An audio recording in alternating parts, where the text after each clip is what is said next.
Hi, welcome back to Cronin's Corner. Hope you had a great weekend. I had a nice, relaxing weekend. Today, I'm going to start reading a chapter book. It's one of my favorites. It's called 8 Class Pets plus 1 Squirrel divided by 1 Dog equals Chaos by Vivian, Vande, Velde. The first chapter is called Twitch, Schoolyard Squirrel. Being a squirrel is the best thing in the world. The next best thing in the world is living where I live, which is near school. School is where humans send their young to learn things. I don't know why. Squirrel mothers teach their own young. These are things my squirrel mother taught me. How to climb, how to land when I jump or fall, how to find food, how to bury food, how to find food after I buried it, how to look cute enough that humans will give me food so I don't have to find it, bury it, or find it again. How to get along with animals that don't eat squirrels. Not eating squirrels is something I admire in those I meet. How to get away from animals that do eat squirrels. These are all valuable lessons for a squirrel. I'm not sure why humans can't teach their own young. A few of the children are all right at climbing, but most aren't good at finding food, and they're hopeless at burying food. A squirrel mother teaches her young all they need to know by the end of summer. But human children spend 5 years in school. 5 years is long enough for a squirrel to grow very, very old, so it's a good thing we're faster learners. And the humans aren't even truly finished in 5 years. I have heard them talking, and I know. Before they go to school, they go to kindergarten. And after they leave school, they will go to some place that is called middle school. And after that, they will go to high school. I haven't seen any of these other places. I have no idea what kindergarten is. But by their names, I'm guessing middle school is halfway up, and high school must be at the very top of a tall tree. I suppose that's the only way humans will ever teach some of those young ones to climb. But school and the yards around it are a good place to live. It's fun to climb up the school building and to play on the playground equipment when the children aren't using it. There are also trees for climbing, and some of them are nut trees and some of them are fruit trees. That's 2 of my biggest interests rolled into one, climbing and eating. And the people who live around here love squirrels. They're always buying toys and exercise equipment for us. And they set these things up around a feeder to make sure we notice them. It's a mini playground with a snack bar in the middle. Some of the toys are for twirling on, and there are ropes to shimmy up and climb down, and balance beams to walk across. Sometimes, to make things extra challenging for our benefit, the ropes and poles are greased to make them slippery. Whee! It's very considerate of people to give us these jungle gyms so we don't become fat and lazy, like, for example, the groundhog. One day, I was exploring a new bird feeder in the yard next to school. It had a big slippery disc for sliding on, and I was having so much fun, I lost track of time. Then I realized that the air had turned cool and shadows were growing long. Evening is a dangerous time because certain creatures who are not squirrels and who are not fat and lazy groundhogs start thinking about dinner or breakfast. Some of them start thinking of a meal that involves squirrel. I looked up, and there was an owl. And she was flying straight at me, as though I was the main course on the snack bar.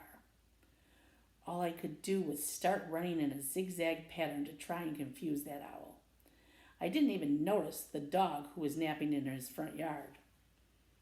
Now, it's easy to point a finger or paw in blame, but I say, if that dog didn't want me running over his nose, he shouldn't have had it resting on the ground between his paws. But anyway, the next thing I knew, the dog was chasing me too.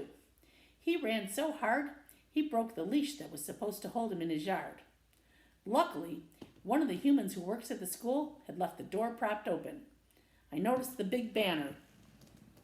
Welcome! This is the same banner that tells the children school is open again after the summer. Someone was obviously telling me school was open for me to escape from that dog. Didn't I say that people here love squirrels? So, for the first time in my life, I ran into school. That owl veered away and flew off into the evening, but the dog followed me in. Next chapter.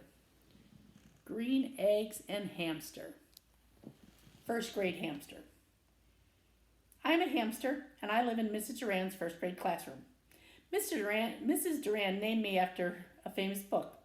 She says that makes me a literary pet. Literary is the biggest word I know, but I don't know what it means. Mrs. Duran reads a lot of books to the first graders. The boys and girls talk about what happened in the story and tell if they liked it. Sometimes they write their own stories. I don't have a pencil to write stories, so I run around in my exercise wheel instead. Round, round, round I go. Sometimes I get so dizzy, I forget things. Did I mention I'm a hamster? The children also do art projects. They color, they cut with scissors, they paste. Lately, they've been very excited about some project they're doing out in the hall. I have a project too, but it's inside my cage. Mrs. Duran gives me tissue and cardboard, and I rip them up with my teeth to make a nice and soft and cozy bed. Every morning, Mrs. Duran cleans out the bed I made the day before, along with my litter, and I get to start all over again on a brand new art project. Maybe that's what literary means. My favorite part of first grade, after snack time, is that the children and I have been learning about numbers and how to count. There are all sorts of things I can count. Number 1, I have 4 legs and 1 tail. 4 plus 1 equals 5, even though my tail is shorter than my legs. Number 2, there are 2 levels in my cage. Level 1 is the top level, which has my bed and my food bowl and a mirror for me to look into. Level 2 is the bottom level, which has my water bottle and my wheel. I also have a chew toy in the shape of an elephant.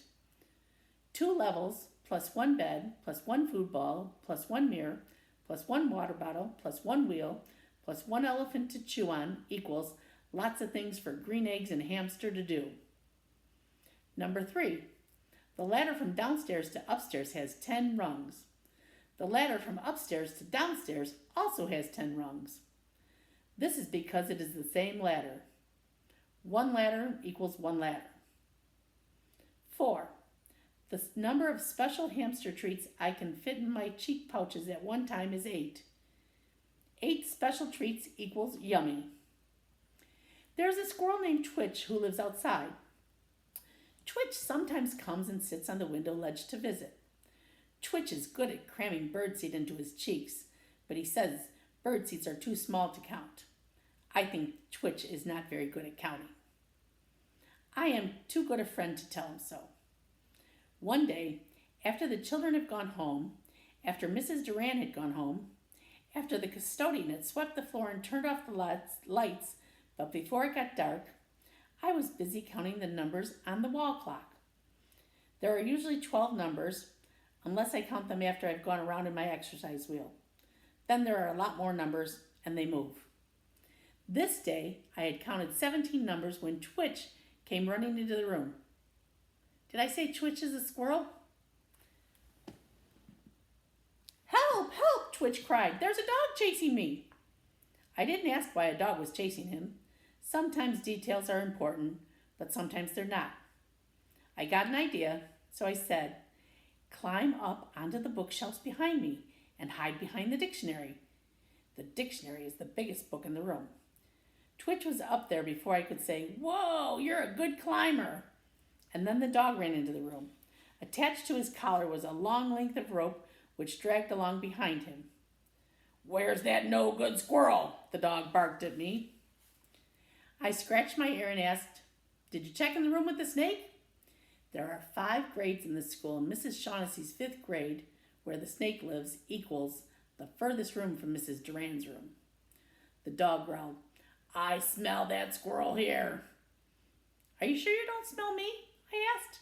The squirrel and I are both rodents, and that makes us cousins. 1 squirrel plus 1 hamster equals 2 rodent cousins. The dog sniffed my cage. Maybe, he said. Where's the room with the snake? 5th grade, I said, all the way down the hall. The The dog left, his rope leash still trailing him. But just when Twitch started to come out from behind the dictionary, the custodian came in. Twitch ducked down again. "I thought I heard a dog," the custodian said. "He's gone to the 5th grade, I said." But even though animals can understand people, most people aren't very good at understanding animals. The custodian looked around, scratched his head, and said, "Must be outside the building. Good. A dog in the school is the last thing I need with that art contest tomorrow." As soon as the custodian was gone, Twitch climbed back down the bookshelves. "Thanks, cousin," he said. "See you tomorrow." He ran out of Mrs. Duran's room, but was back before I could climb into my exercise wheel. "Oh no," he said. "The human has left school and he shut the door behind him.